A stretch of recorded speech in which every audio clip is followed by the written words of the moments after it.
कहा गुरु जी आए, वृंदावन बिहारी लाल की, अपने अपने गुरुदेव भगवान की। चलो प्रयाग चलो, क्या रुका है? गुरु जी यहाँ बैठे तो ज्यादा सुंदर लगेगा। बोले कृष्ण कन्हैया लाल की। जबरदस्ती पंडित जी को ले गई प्रयाग स्नान कराने। हमारे गुरु जी भी बहुत जोर से बात करते हैं।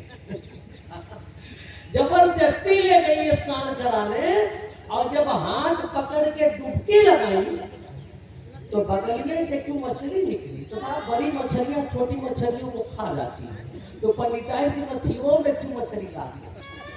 वो बड़की मछलियां ने सोचा कि गोल्डन कलर की कोई नई प्रजाति की मछली होगी। अब बड़ा सा मुंह फैला के दौड़ी, तो जो झपट्टा मारा तो नथिया गायब और नथिया काट ले। पंडिताई सिर पीट दिया है, मेरी नथिया है। पंडित ने कहा नथिया मत कटाओ। अरे काट, तुम मनवाए होते तो पीड़ा होती तुमको। सत्य पंडितवा नहीं, पंडिताई को नथिया मिली कहाँ से? कहा भैया तुमने कहाँ से नथिया पाया जब ये नहीं बनवाए तो? अरे कहा भैया क्या बताएं, तुम ना समझोगे। कहा समझाओ तो समझेंगे। हाँ भैया पानी की परीक्षा कर रहे हैं, पानी की परीक्षा कर रहे तो गोइल कहाँ? पानी में, पानी के धन पानी में और नाक कटी बेईमानी में। इसलिए ईमानदारी का सोना पहने। पुण्य से माना जाते रूप में दार प्रभु शरणम। जैसे बेईमानी का सोना परीक्षित के मुख से निकला, ऐसे कलजुग मुस्कुराया, परीक्षित के सिर की तरफ देखा और अदृश्य हो गया। भागवत कार ने एक चित्र खींचा।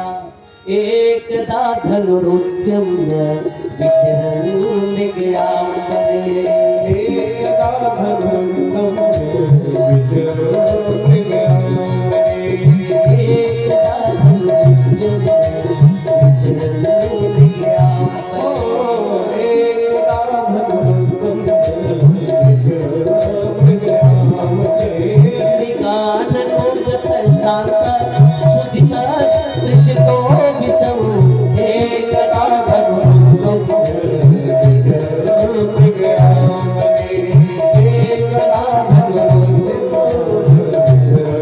विचरण गया। एक बार महाराज परीक्षित ने फिर धनुष उठाया। क्यों? आज भी धरती मैया पर कोई कष्ट आया कि गौ मैया पर? हाँ नहीं, हाँ तो फिर जरूर जीवन देने वाली किसी मैया पर कष्ट आया होगा। हाँ नहीं, तो धनुष क्यों उठाया? आज शिकार खेलने जा रहे हैं, विचरण मृगयाम बने, और सुबह से शाम तक भटकते रहे तो शिकार नहीं मिला। अनुभव तो था नहीं शिकार का, धर्मात्मा राजा थे। हाँ भूख लग गई, प्यास लगी, तो एक महात्मा की कुटिया दिखाई दी। सोचा बाबा के पास चलो तो कुछ खाने पीने को मिलेगा। और जब कुटिया में पहुंचे तो देखा अंदर का जो दृश्य, बाबा बैठे थे लेकिन वो समाधिस्थ थे। कलयुग सिर पे सवार है, चिंतन बदल गया, दृष्टिकोण बदल गया। हमारे गुरु जी के जैसे एक बाबा थे, बहुत पूजा वूजा करते थे। पूजा किया, अक्षत उच्चत चढ़ाया और आंख बंद करके माला जपने लगे। लेकिन जब अखियां खोला तो देखा एक चूहिया उधर से चवलवा झांक रही थी। चवलवा झांक कर फिर बिलिया में घुस जाए। तो बाबा ने सोचा कि हम तो मारते नहीं है, तो हमसे काहे को डर रही है। पिछवा देखा था कि बिलाल झांक रहे, अच्छा इस बिल्ली से डर रही है तो घबरा मत, मैं तुझे निडर कर दूंगा। कमंडल का चल लिया और मंत्र पड़ा, चुईया पर फेंक दिया। मारजारो भाव, मारजार बने बिल्ली होता है, चुईवा बिल्ली हो गई। अब तब तक अंत बाहर बैठा कुत्ता को रहा है। बिल्लिया भाग कर बाबा के पास आ गई। तू अभी कुत्ते से डर रही है, घबरा मत, मैं तुझे कुत्ता भी बना सकता। फिर चल लिया, चिरक दिया का स्वानो बिल्ली कुत्ता हो गई। लेकिन अचानक शेर दहाड़ा जंगल में, तो अभी दुम दबा के बाबा के पास भाग गया। बाबा ने कहा ओहो इसका डर अब भी नहीं खत्म हुआ। खैर बच्चा मैं तुझे शेर भी बना दूंगा। हाथ में चल लिया, मंत्र से पूरित किया और फेंक दिया सिंहो भाव, कुत्ता शेर हो गया। अच्छा, चार पैर वाले प्राणी जब अपने मालिक का आदर करते हैं तो चाटते हैं। तो जब शेर हो गया तो बाबा का पैरवा चाटने लगा। तो शेरवा की जिबिया में बड़े बड़े दाने होते हैं।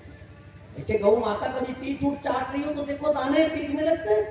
तो शेर की जेब में बड़े बड़े दाने होते हैं। और जब बाबा का पैरवा कटने लगा, गरम गरम खून मिलने लगा उसको, और जल्दी जल्दी चाटे लगा। बाबा पैरवा खिसकाए तो गुर्राया। बाबा कहे ये देखो, हम ही ने चूहिया से शेर बनाया और हमको ही गुर्रा रहा है। ये बच्चा अभी मेरे कमंडल में जल है। फिर से जल लिया, मंत्र से पूरित किया और फेंक दिया। कहा पुनर्मूस को भाव। शेरवा फिर से मूस होगा। तब तक बिलरिया जो छुपी थी झपटी एक तमाम। माने अगर बाबा ने चूहिया से शेर बनाया और बाबा ही को खाने की कोशिश करे तो बाबा फिर से उसे चूहिया बना सकता है। और जब चूहिया बन जाएगा तो बिलरिया झपटी ले मौका देख रही है, झपट लेगी। और राजा ही क्यों ना हो, इसलिए संभलना चाहिए। अगर ऊंचा आसन मिल गया तो यह मत माने कि सुप्रीम पावर अथॉरिटी है। सुप्रीम पावर अथॉरिटी केवल एक है। आयु कर्म च वित्तम च विद्या निधनमेव च पंचेतानि सिद्ध्यन्ते गर्भस्थस्य विदेन। इसलिए सत्ता का मत नहीं होना चाहिए। परीक्षित को भी अहंकार हो गया कि मैं राजा हूँ। देखा बाबा अंदर बैठा है, मेरे स्वागत में दौड़ा नहीं। ए बाबा, अंदर से कोई आवाज नहीं आई। सोचा बाबा सोच रहा कि स्वागत न करना पड़े इसलिए उठा नहीं। अब बाबा ही है, करेगा क्या। उठाया, एक तो सांप मरा हुआ पड़ा था, उठा के बाबा के गले में डाला और अश्व पर आरूढ़ हुए चले गए। आश्रम के बगल में कुछ छोटे छोटे बच्चे खेल रहे थे। राजा का यह को कितने देखा उन्होंने और दौड़े। जैसे राजा उधर निकला वैसे भी बच्चे नदी की तरफ दौड़े। बगल में ही कौशिकी नदी बहती थी, गोमती जी नहीं, जैसे यहाँ तो बगल में गोमती मैया है, वहाँ कौशिकी नदी बह रही थी। नदी की तरफ दौड़े। शाम होने को थी, अस्ताचल को प्राप्त होने वाले थे भगवान भास्कर। बच्चे दौड़ रहे नदी की तरफ और पुकारते जा रहे हैं, अरे सिंगी सिंगी दौड़ो, बचा लो ना, बाबा को सांप काट लेगा। सिंगी कहाँ हो? नदी की तरफ से एक बच्चा दौड़ा। क्या बात है? अरे तुमको नहीं पता, तुम कहाँ थे? और राजा ने बाबा के गले में सांप डाल दिया और सांप काट लेगा। कहा राजा ने सांप डाल दिया, संत के गले में सांप डाल दिया। सत्ता का इतना बड़ा मंद हो गया। अब ब्राह्मण का अपमान, संत का अपमान। कुटिया की तरफ नहीं आया बच्चा, सीधे नदी की तरफ गया और हाथ में कौशिकी नदी का जल लिया और कहा दुनिया के लोगों, प्रकृति के समस्त उपादान सुन लो, अब कोई मुझे दोष मत देना, मैं राजनीति का शोधन करने चल रहा हूं। इस राजा ने मर्यादा का उल्लंघन किया है, इतलंघित मर्यादा, इसलिए मैं इसे दंड देने चल रहा हूं। मेरे पिता के गले में इसने सांप डाला था। जिसने मेरे पिता के गले में सांप डाला है, आज के 7वें दिन उसे तक्षक डस लेगा। पानी का बदल चल गया। इतलंघित मर्यादाम तक्षका सप्त में हरि तम छत्तीस मुकुलांगारा 7 दिन में तक्षक डस लेगा। और जब खबर मिली, मुकुट उतार के रखा, तब पति भी सुधरी। मैंने यह क्या कर दिया? मेरे पूर्वजों ने हमेशा संतों और ब्राह्मणों की चरण रज अपने माथे पर लगाई थी तो यहलोक और परलोक दोनों सुधरा था। आज संत का अपमान मैंने कर दिया, क्यों? मती ने कहा इसी मुकुट ने काम बिगाड़ा है। और बिगाड़ा वही मुकुट नहीं था, सोने ने बिगाड़ा था काम। वह मुकुट भागवत में तो नहीं वर्णन है, गुरुजनों से सुनने को मिला। वह मुकुट मगध नरेश जरासंध का था, क्योंकि जिसके माथे पर मुकुट होता है शासक वही होता है। तो महाराज युधिष्ठिर के राजसूय यज्ञ में भीम ने जब जरासंध का वध किया तो उसका मुकुट ला करके महाराज युधिष्ठिर के चरणों में रख दिया था। तो मुकुट आ गया तो इसका मतलब है कि मगध का पूरा साम्राज्य आ गया। लेकिन मुकुट जरासंध का था और जरासंध पापी था, तो पाप के सोने में कलयुग को स्थान दिया ना। जब उस मुकुट को माथे पर रखा तो कलयुग ने परीक्षित की मति बिगाड़ दी, अहंकार हो गया।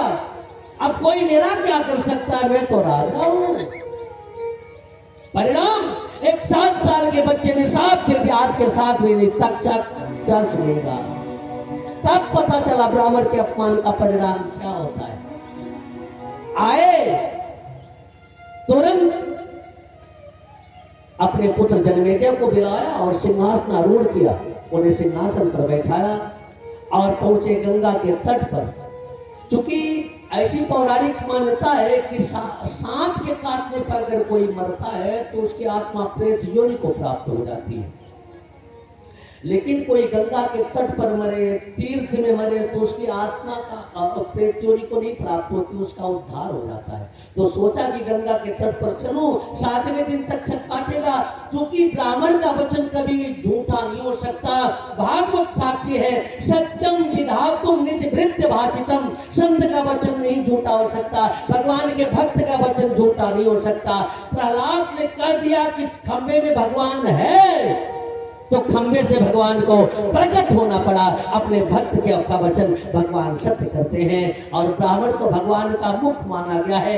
मैं नहीं कह रहा, वेद भगवान कहते हैं, ब्राह्मणों सुमुखमासीद बाहु राजन्यकृता उरो तदस्यत वैचा पदभागो शूद्रो वजयता। अगर ब्राह्मण कुछ कह दे तो परमात्मा उसे सत्य करता है। अवश्य 7वें दिन तक शक दसेगा। अब क्या करूं? गंगा पुलिंद पर पहुंचे और कुछ बिछाया, बैठ गए। लेकिन हमारे संत इतने उदार, संतों ने जब सुना कि परीक्षित को 7वें दिन तक शक ने दसा है, तो गुरु जी के जैसे कुछ उदार थे, ये चलकर पहुंच गए। लेकिन एक बात बताएं सरकार, अच्छा होना अच्छा है, आप भी जान दें, अच्छा होना अच्छा है, लेकिन ज्यादा अच्छा होना ज्यादा बुरा है। अच्छे बनिए, लेकिन इतने अच्छे मत बनिए कि कुत्ता मुंह सूंघ ले। जो ज्यादा मीठा होता है वह अपना नाश कराता है। मीठे गन्ने को देखो तो कोल्हू में पेरा जाता है। हाँ, बांस कोई नहीं पेरता, कोल्हू में गन्ने को पेरता है, इसलिए ज्यादा मीठा होता है। और मीठा नहीं बनना चाहिए। उस महात्मा पूछे कौन? अते बचे चमन अरिष्ट देवे भिगुरंगिरास पराशरो गाति सुतोधरा अवतथ जिंद प्रमदे पाहो हमें धाते फिर देवल अर्जी सेरो भारद्वाजो गौतम पीपला मैं ते और होस कुंभयोनि द्वैपायनो भगवान नारदश द्वैपायनो भगवान नारद। जब ये शब्द पहुंचे, परीक्षित ने दौड़ करके चरण वंदना किया। अब आंख खुल गई थी, सत्ता का मत जब उतरा तब चरणों में आ गिरे, महाराज मुझसे अपराध हो गया। हाथ जोड़ के कहे खड़े, कहा महाराज पांव पकड़ने के लिए। कहा पांव क्यों पकड़ना चाहते हो? अकड़ो जरा। कहा अकड़ कर तो देख लिया, अब पांव पकड़ रहा हूं, क्षमा कर।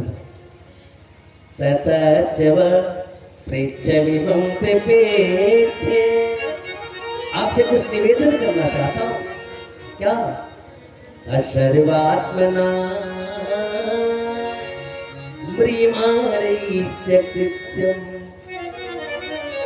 जो मरे धर्म प्राणी है, उनका कृत्य पूछा है, माने सबके लिए सब अवस्थाओं में, और विशेष करके थोड़े ही समय में जो मरने वाले हों उनको, उनके लिए अंतःकरण और शरीर से करने योग्य विशुद्ध कर्म कौन सा है? सर्वात्मना निर्माणी से कृत्यम शुद्धम च तत्राविष्टाभियुक्ता। संत आपस में विचार एक दूसरे का मुंह देखने लगे, क्या उत्तर दिया जाए। और तब तक उत्तर तरफ से एक महात्मा पधारे, सबके मुख से निकला, बोलिए सुखदेव भगवान की। तथा भगवान व्यास पुत्र, ठीक उसी समय भगवान व्यास पुत्र पधारे, सुखदेव भगवान पधारे। यदि जया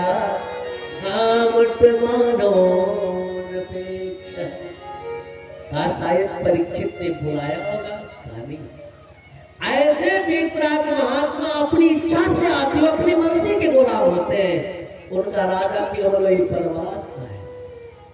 का तो सोचा होगा कि परीक्षित मरने वाला है, उदास भावना हुई होगी, चलता हूं कुछ देगा, कहानी अनपेक्षा। ऐसे महात्मा केवल परमात्मा से ही अपेक्षा करते हैं, जीवात्मा से नहीं। अलग लिंगो निचला भतुष्टो, अलग लिंगो निचला भतुष्टो, ऋतस्य